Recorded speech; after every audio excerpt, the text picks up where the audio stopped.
Many American towns and cities were settled by explorers, traders, miners, or missionaries, but there are a few that came into existence in very unusual circumstances, and literally overnight. Oklahoma City, now the 8th largest city in the United States, is one of them. And the story of how people established the settlement in a chaotic scramble to make land claims is one of blood, dust, and early graves.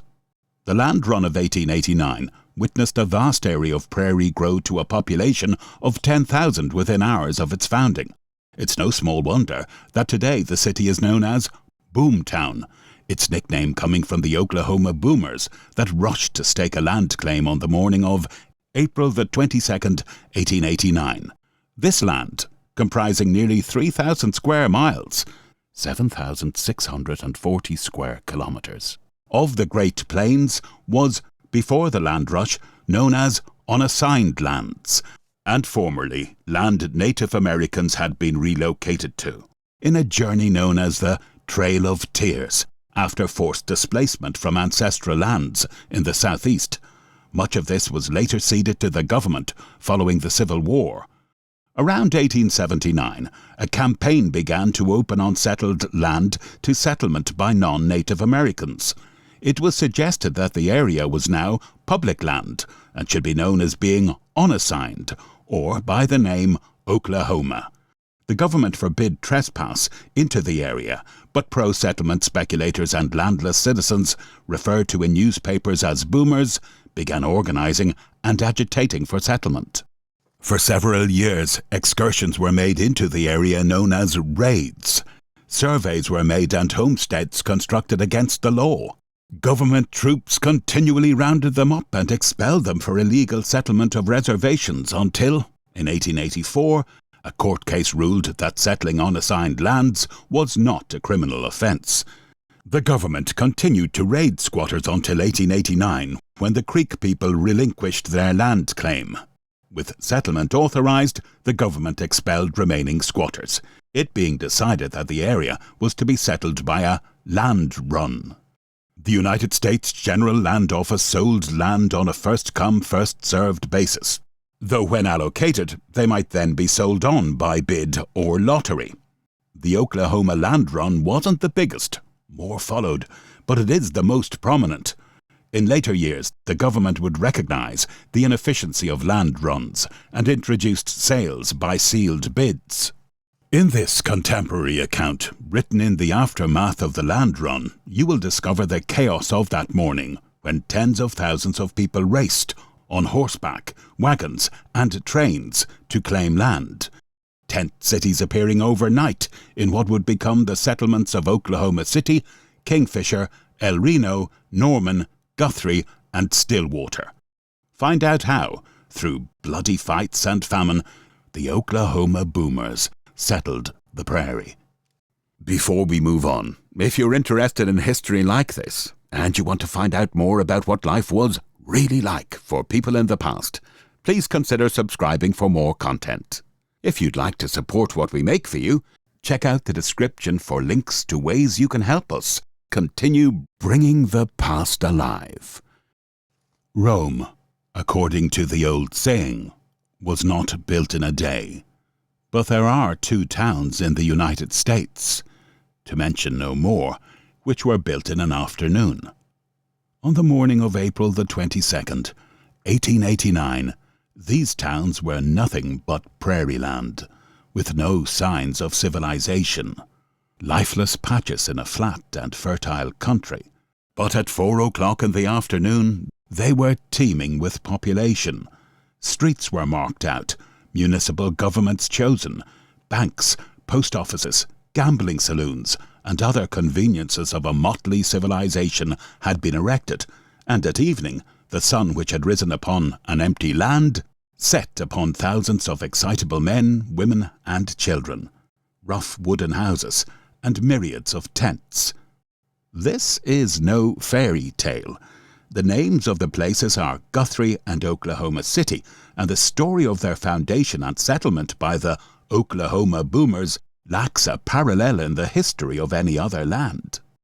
On any modern map, The territory of Oklahoma may be found in the southern middle part of the United States. It now contains 39,030 square miles. It was opened for settlement by presidential proclamation on April the 22nd, 1889. An act of Congress called the Homestead Law authorizes and regulates the sale of public lands in parcels of 160 acres each to settlers. It was under this act that more than 50,000 people gathered on the borders of Oklahoma, ready for a grand rush for homes and wealth into the Promised Land. The Oklahoma boomer was not, however, like his towns, the product of a day. He was the child of several years of trouble. In the spring of 1880, a man named Payne and a band of followers evaded troops and started a town named Ewing, but they were soon arrested. Freed from Fort Reno, they gave a great boom to Oklahoma, and larger bands of men invaded the territory, only to be arrested or expelled by the government. The continuous agitation of the boomers had a cumulative effect.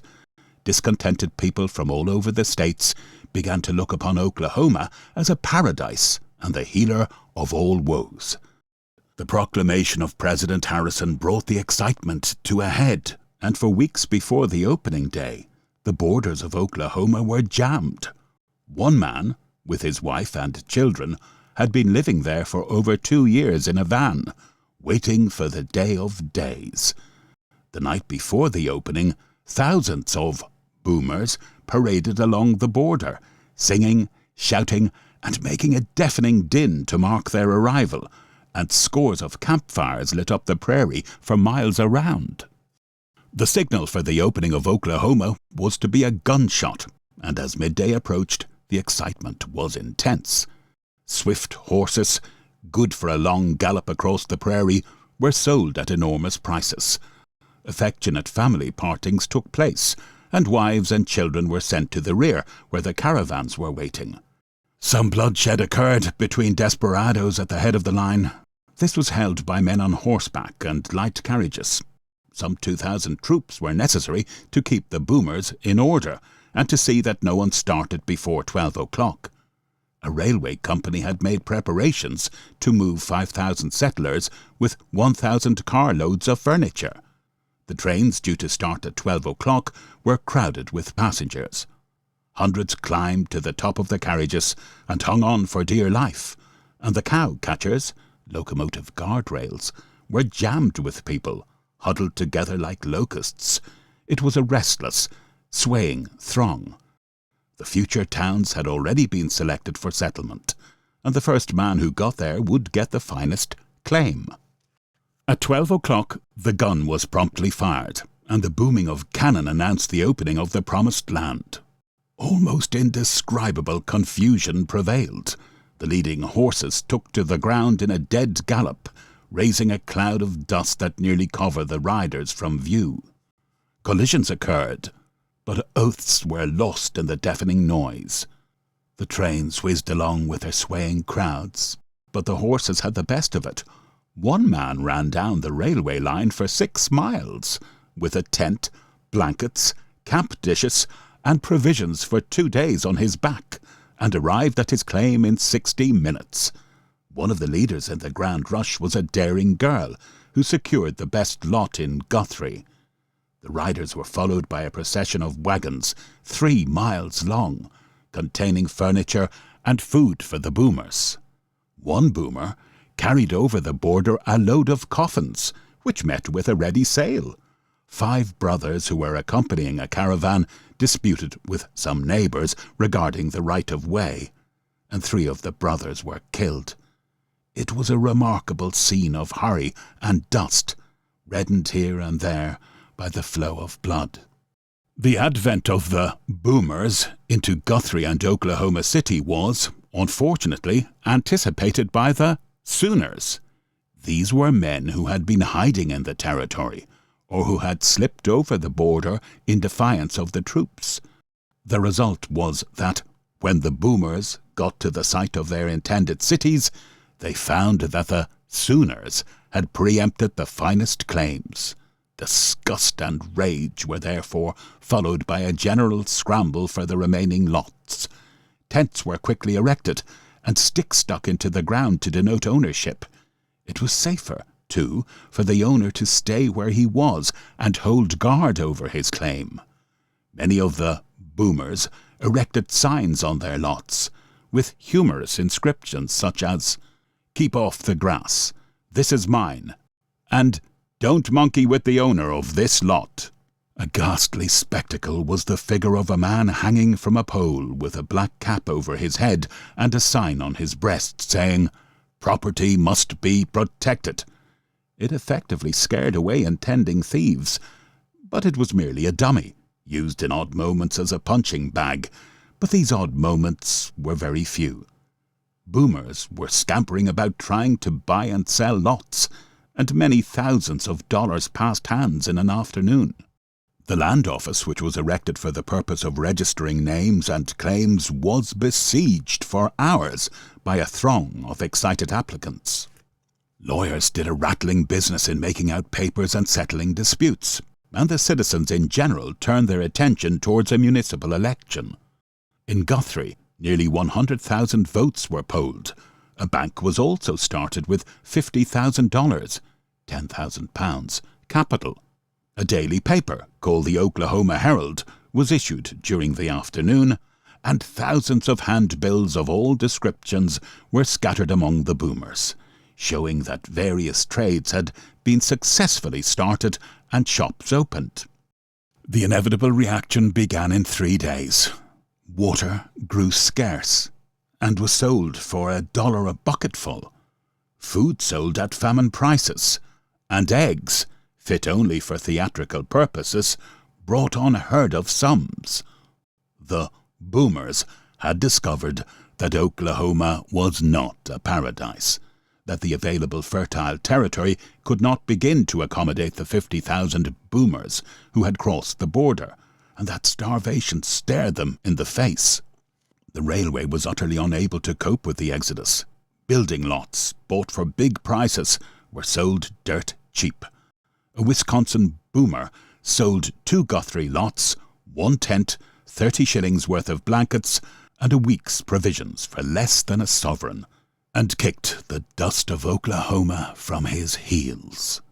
Dusty sandwiches were being hawked about for $1 apiece, and pork and beans retailed at 3 shillings a plateful. The red dust of the prairies got into everything, making the drinking water turbid, and created sickness in the child population. It took some time for the boomers to sink wells, but when these were sunk a temporary relief was gained. By this time, however, the outgoing trains had taken away thousands, and the borders of the territory, which but 3 days previously had witnessed a tremendous influx of expectant home-seekers, now witnessed an exodus of discouraged men and women. This exodus was hastened by a furious storm of red sand, which came with the suddenness of a plague upon the population. There were many, however, who remained, and the rapidly growing cities of Oklahoma Territory stand as a witness of remarkable enterprise and courage. Oklahoma City, which, in an afternoon, had taken on the appearance of a thriving town, was in 5 short weeks a prominent center of persevering civilization. 5 years later, it has over 5,000 population. The capital, Guthrie, has a population of over 3,000. Oklahoma City soon replaced Guthrie as state capital, and in the whole territory, according to returns in 1890, there were 50 banks, 280 post offices, 10 daily newspapers, and nearly 80,000 school children. These figures have lately been much expanded. In September 1893, a portion of the Native American territory, popularly called the Cherokee Strip, and much coveted by disappointed boomers, was opened to the public, and the stirring scenes that accompanied the opening of Oklahoma were repeated. The strippers, as the settlers were now nicknamed, rested on the border for weeks, and then made a rush across. Towns sprang up like mushrooms. thousands of people found homes and happiness, and a few found early graves.